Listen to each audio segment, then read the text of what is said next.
പ്രേക്ഷകർ ഓർമ്മിക്കുന്നുണ്ടാവുമല്ലോ ഈ നയതന്ത്ര സ്വർണ്ണക്കടത്തുമായി ബന്ധപ്പെട്ട വാർത്തയും വാർത്താ വിവാദങ്ങളും.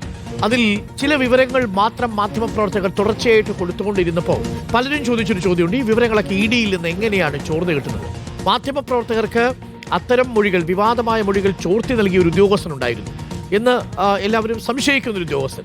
ഫസ്റ്റ് ഓൺ റിപ്പോർട്ട്, ആ ഉദ്യോഗസ്ഥനെതിരെ ഇപ്പോൾ ചില വാർത്തകൾ ലീക്ക് ചെയ്തു വരുന്നുണ്ട്. ഒടുവിൽ താനും കുഴിച്ച കുഴിയിൽ താൻ തന്നെ വീഴും എന്നാണല്ലോ.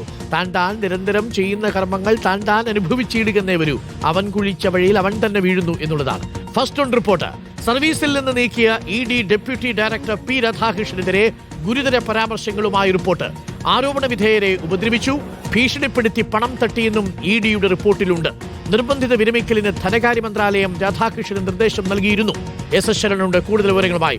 ശരൺ, ശിവശങ്കരെ മാധ്യമങ്ങൾ വളഞ്ഞിട്ട് ആക്രമിക്കുന്ന സമയത്തും സ്വപ്ന സുരേഷുമായി ബന്ധപ്പെട്ട മൊഴികൾ, സ്വർണ്ണക്കടത്തുമായി ബന്ധപ്പെട്ട മൊഴികൾ, വടക്കാഞ്ചേരിയിലെ ലൈഫ് മിഷനുമായി ബന്ധപ്പെട്ടുള്ള ചില മൊഴികൾ, അങ്ങനെ പല കാര്യങ്ങൾ, കെ ടി ജലീൽ മായി ബന്ധപ്പെട്ട വാർത്തകൾ, ഇതൊക്കെ മാധ്യമങ്ങൾ ഒരു കാലത്ത് ആഘോഷിച്ചിരുന്നത് ആണ്. ആ സമയത്തൊക്കെ ചില വിവരങ്ങൾ നമുക്ക് ലഭിച്ചതിന്റെ അടിസ്ഥാനത്തിലാണ് മാധ്യമങ്ങൾ ആ വാർത്ത കൈകാര്യം ചെയ്തത്. പക്ഷേ ഇപ്പോൾ ആ കുഴിച്ച കുഴിയിൽ പി രാധാകൃഷ്ണൻ തന്നെ വീഴുന്നു. ഇപ്പോൾ നമ്മൾ റിപ്പോർട്ട് ചെയ്യുന്നത് ഇഡിയുടെ റിപ്പോർട്ടാണ്. ഒരു കാലത്ത് ഈ റിപ്പോർട്ടുകളാണ് കേരളം ചർച്ച ചെയ്തിരുന്നത്. പക്ഷേ പുറത്തു വരുന്ന വിവരങ്ങൾ അനുസരിച്ച് ഞെട്ടിക്കുന്ന കാര്യങ്ങളാണ് ഉള്ളതെന്നാണ് മനസ്സിലാക്കുന്നത്. ഒരിക്കലും ഇഡിയുടെ ഡെപ്യൂട്ടി ഡയറക്ടർ സ്ഥാനത്തിരുന്നു കൊണ്ടൊരു ഉദ്യോഗസ്ഥൻ ചെയ്യാൻ പാടില്ലാത്തതെല്ലാം ഈ രാധാകൃഷ്ണൻ ചെയ്തു എന്നാണ് മനസ്സിലാക്കുന്നത്. ഭീഷണിപ്പെടുത്തുക, കൈക്കൂലി വാങ്ങുക, ചെറിയ കൈക്കൂലിയൊന്നുമല്ല, വലിയ കൈക്കൂലിയൊക്കെയാണ് ഇയാൾ ആവശ്യപ്പെട്ടതെന്ന് അറിയുന്നത് അല്ലേ?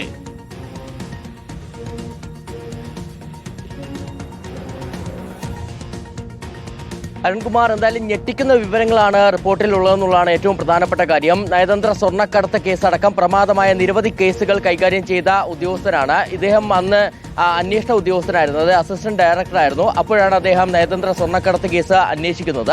ആ അന്വേഷിക്കുന്നതിനിടയിൽ ഏറെ വിവാദമായ കാര്യങ്ങളൊക്കെ തന്നെ നമ്മുടെ ഓർമ്മകളിലേക്ക് വരുന്നുണ്ടാകും. പ്രധാനപ്പെട്ട കാര്യം, ഈ അന്വേഷണം നടക്കുന്നതിനിടയിൽ തന്നെ വാർത്തകൾ ചോർത്ത് നൽകുന്നു, ഈ കേസ് ഒതുക്കി തീർക്കാൻ ശ്രമിച്ചു എന്നടക്കമുള്ള ആക്ഷേപങ്ങളാണ് ഇദ്ദേഹത്തിനെതിരെ ഉയർന്നത്. പിന്നീട് ഇദ്ദേഹം ചെന്നൈ യൂണിറ്റിലേക്ക് സ്ഥലമാറ്റമുണ്ടാകുന്നു. അതിന് പിന്നാലെ പിന്നീട് ഡെപ്യൂട്ടി ഡയറക്ടറായി പ്രൊമോഷനായി തന്നെ കൊച്ചി യൂണിറ്റിലേക്ക് മടങ്ങിയെത്തുകയാണ് ചെയ്തത്. അങ്ങനെ കൊച്ചി യൂണിറ്റിൽ ഇരിക്കുമ്പോഴാണ് ചില അലിഗേഷൻസ് വരികയും അതിന്റെ അടിസ്ഥാനത്തിൽ ജമ്മു കാശ്മീരിലേക്ക് ഇദ്ദേഹത്തിന് സ്ഥലമാറ്റം ഉണ്ടാവുകയും ചെയ്തത്. അങ്ങനെ ഉത്തരവ് വരുന്നതിന്റെ അതിനെ ചോദ്യം ചെയ്തുകൊണ്ടാണ് രാധാകൃഷ്ണൻ നേരത്തെ ക്യാറ്റിനെ, അതായത് സെൻട്രൽ അഡ്മിനിസ്ട്രേറ്റീവ് ട്രിബ്യൂണലിനെ സമീപിച്ചിരുന്നത്. അപ്പോൾ അദ്ദേഹത്തിന്റെ ഹർജിക്ക് എതിരെ ഇഡി നൽകിയ മറുപടിയാണ് ഇപ്പോൾ നമ്മൾ പ്രധാനമായും കാണുന്നത്. ആ മറുപടിയിൽ ഇഡി പറയുന്നത് ഇദ്ദേഹത്തിനെതിരെ അതീവ ഗുരുതരമായിട്ടുള്ള ആരോപണങ്ങൾ ഉണ്ടെന്നുള്ളതാണ്. പ്രധാനമായും ഭീഷണിപ്പെടുത്തി പണം തട്ടിയതിന് പുറമെ ആരോപണ വിധേയരെ ഉപദ്രവിച്ചു എന്നടക്കമുള്ള പരാമർശങ്ങളാണുണ്ടത്. ഇത് സംബന്ധിച്ച് കൃത്യമായ പരാതികൾ, രാധാകൃഷ്ണനെതിരെയുള്ള കൃത്യമായ പരാതികൾ തങ്ങൾക്ക് ലഭിച്ചിട്ടുണ്ട്. അതിൽ വിശദമായ അന്വേഷണം നടന്നുകൊണ്ടിരിക്കുകയാണെന്നുള്ളതാണ് ഇഡി ആ റിപ്പോർട്ടിൽ പറഞ്ഞു വയ്ക്കുന്നത്. എന്തായാലും ആ അലിഗേഷൻസ് എല്ലാം തന്നെ ശരിവെച്ചതോടു കൂടിയാണ് രാധാകൃഷ്ണനെ സർവീസിൽ നിന്ന് നീക്കം ചെയ്യാനുള്ള നടപടികളിലേക്ക് കടന്നതെന്നുള്ളതാണ് നമുക്ക് മനസ്സിലാക്കാൻ കഴിഞ്ഞിരിക്കുന്നത്. ആ റിപ്പോർട്ടിൽ പരിശോധിക്കുകയാണെന്നുണ്ടെങ്കിൽ ഗുരുതരമായിട്ടുള്ള വാക്കുകളാണ് ഇഡിയുടെ ഭാഗത്തു നിന്നുണ്ടായിരിക്കുന്നത്. എക്സ്റ്റോർഷൻ, ഹറാസ്മെന്റ് അടക്കമുള്ള, ത്രെട്ടണിംഗ് അടക്കമുള്ള വാക്കുകളാണ് ഇഡി ആ റിപ്പോർട്ടിൽ പരാമർശിച്ചിരിക്കുന്നത്. അത് ശരിവെച്ചോടുകൂടിയാണ് കഴിഞ്ഞ ദിവസം ധനകാര്യ മന്ത്രാലയം രാധാകൃഷ്ണനോട് നിർബന്ധിത വിരമിക്കലിന് നിർദ്ദേശം നൽകുകയും ചെയ്തിരുന്നത്.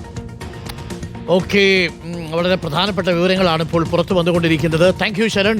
ഞാൻ ആലോചിക്കുകയായിരുന്നു, ഈ രാധാകൃഷ്ണനൊന്നും സ്വപ്നത്തിൽ പോലും വിചാരിച്ചിട്ടുണ്ടാവില്ല രാധാകൃഷ്ണനെതിരെ ഒരു വാർത്ത, അതും ഇഡി റിപ്പോർട്ട് കോട്ട് ചെയ്തുകൊണ്ട് പി രാധാകൃഷ്ണന് കുരുക്കുമുറുകുന്നു എന്നൊരു വാർത്ത ഒരിക്കലും രാധാകൃഷ്ണൻ പ്രതീക്ഷിച്ചിട്ടുണ്ടാവില്ല.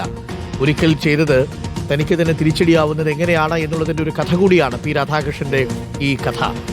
ഇപ്പോൾ പുറത്തു വരുന്ന വിവരങ്ങളനുസരിച്ച് ചെറുതല്ലാത്ത വിധത്തിലുള്ള ക്രമക്കേടുകളാണ് പി രാധാകൃഷ്ണൻ കാട്ടിയിട്ടുള്ളത് എന്നാണ്. അതുകൊണ്ടാണ് ഇപ്പോൾ സർവീസിൽ നിന്ന് നിർബന്ധിത വിരമിക്കലിന് നിർദ്ദേശം നൽകിയിരിക്കുന്നത്.